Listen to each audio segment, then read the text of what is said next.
we have decided to engage the services of Mr. Earl Carter as Director of Coaching of South Jabloteh Sports Club.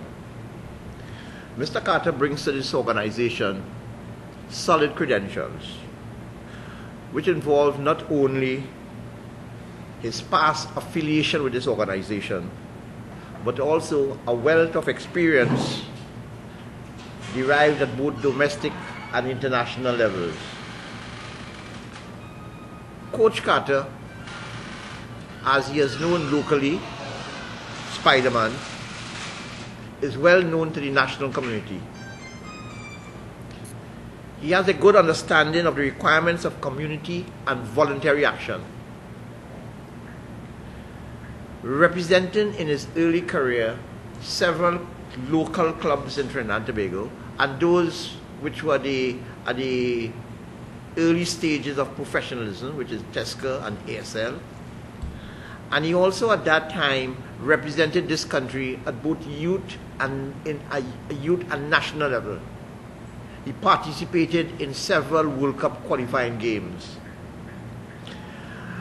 Subsequently, in keeping with his own career development, he played professional football in New York in the United States with New York Cosmos, and in the United States and in Europe, and if I recall, with a club in England, with the Shrewsbury, I think it was in England, and he decided after a successful career in football to switch to coaching.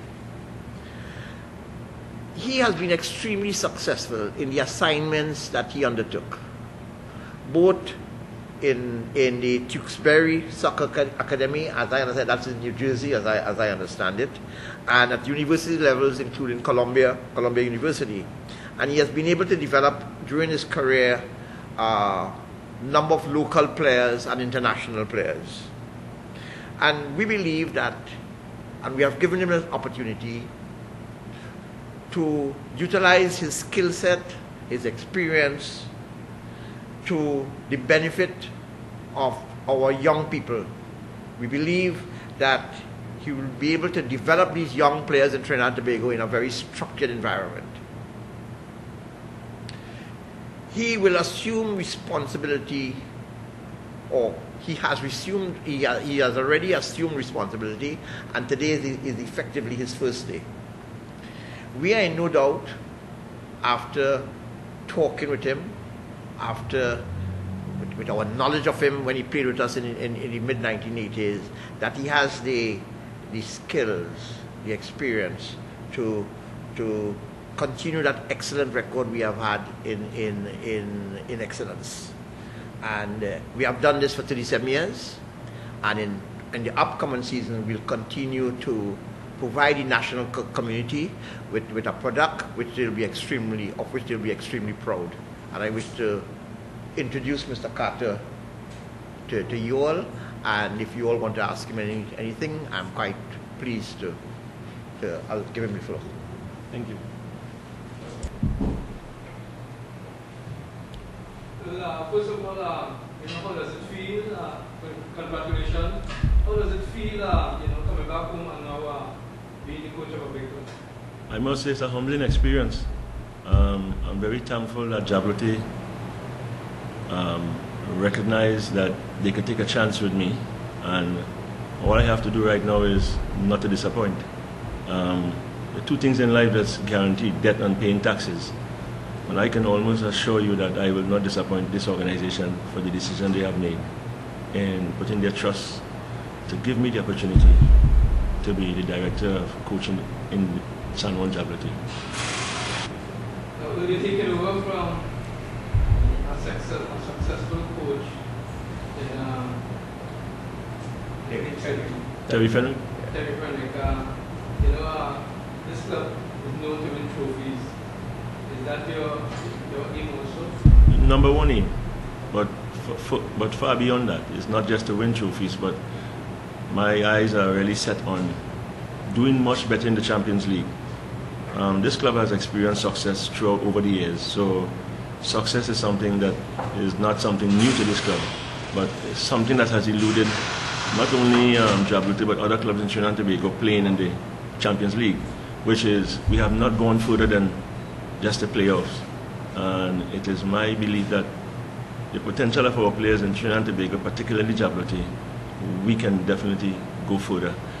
And the reason why I say this is because I believe that my introduction here in this club is to establish a particular style of play that will be recognized by everyone. And that in itself will be able to establish a sort of confidence in the players that will allow them to become more creative in decisions making and be able to do more than what is expected of them.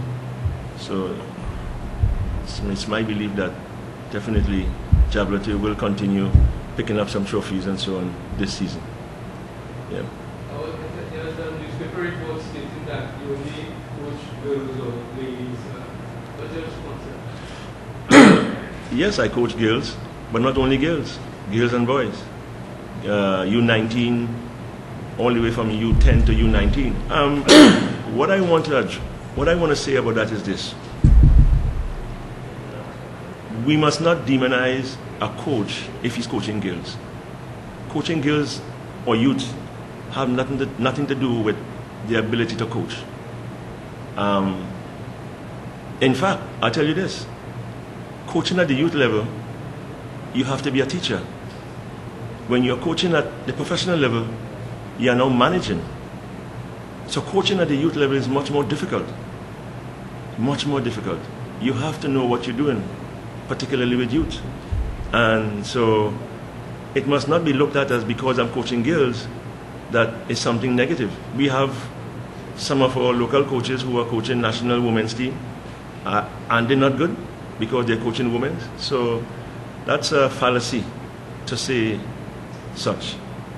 So I want to say that yes, I've coached girls and I've gotten success with the girls, but I've also gotten success with boys team. One must not forget, I had the #1 boys U12 in the whole of the United States. Just recently I was coaching in New Jersey with a U19 boys team that ranked #7 in the state of New Jersey.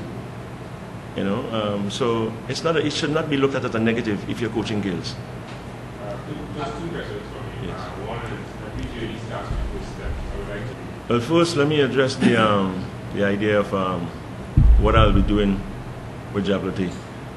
Obviously, we have about exactly 6 weeks to go before the season starts. Our first game is the 12th of August, and we already know the opponent, Joe Public. So definitely, what the emphasis is now is based on endurance work, high volume, low intensity.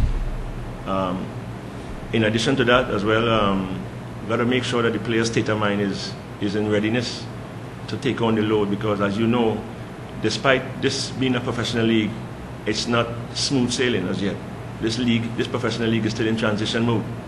So players they're still experiencing frustration, you know, so the key factor for me would be to deal with them on a psychological level, making sure that they're ready, making sure that their state of mind is not being clouded by their personal problems. So that's key factor for me. Second of all, to address your second question, I've always had an interest to come back home. I never wanted to leave here.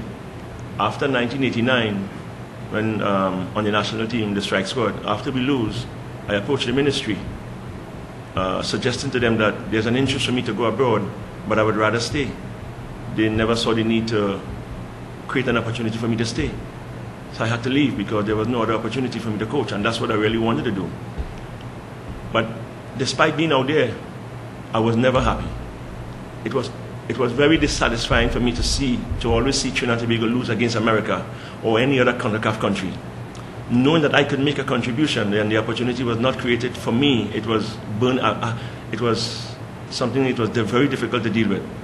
And so when the opportunity came for me to come back home to coach Jabloteh, it was something that I really welcome.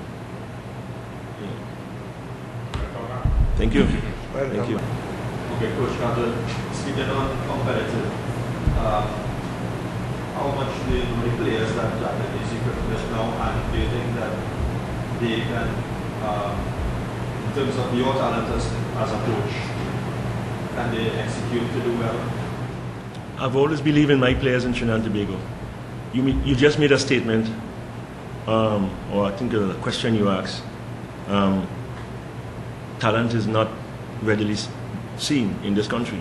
That's not true. We have tremendous talent in this country. What is happening is what you do with the talent. We always seem to feel, particularly lately, that the football is not going anywhere.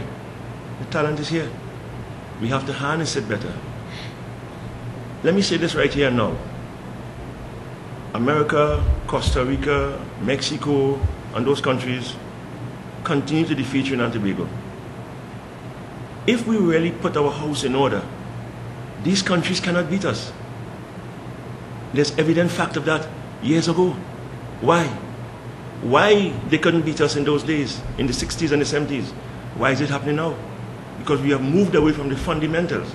That's why they are saying the talent is not there. Talent is here. We will continue to produce talent. Once children are born, it's what you do with the development aspect. What you do with them at the age of 5 to 10, and from 10 to 19, and from 19 to 23. That is the crucial factor.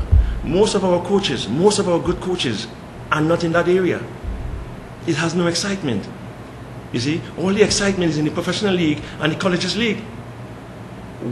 Who is paying attention to the primary school? You go around to different areas throughout this country, from the age of 5 to 19. You have many kids are lost. If we pay attention to those areas, you will see what will happen to Trinidad and Tobago football. Countries like Mexico and America and Costa Rica, they can't beat us. They're beating us now because we are not putting our house in order. And this is why, if you notice something in the professional league, in this professional league here, years ago, we had so many foreigners coming into this league and having a free pass. But how many of our players have that free pass abroad? There's always some kind of barrier, work permit, what have you. But they're coming in here. We're not saying we don't need foreigners yet, but we have to protect our players as well. And we won't doing that. And I'm seeing now a redirection back to the younger players. Some of the teams are emphasizing more younger players coming in. Hopefully can maintain that. Me, I believe in our players in Jabloteh. I don't believe in foreign players. We have the talent here. I'm extremely pleased with the decision of the board of Jabloteh to have Mr. Carter. I have known Mr. Carter over the years as well as I have been a player as well in Jabloteh, manager and what have you. And I was part, as a matter of fact, I was part of the selection process in appointing Mr. Carter through my good friend as well, Mr. Arthur Hutton. So we at Adams are extremely pleased and very hopeful, very excited, and we feel confident that he will do an extremely good job.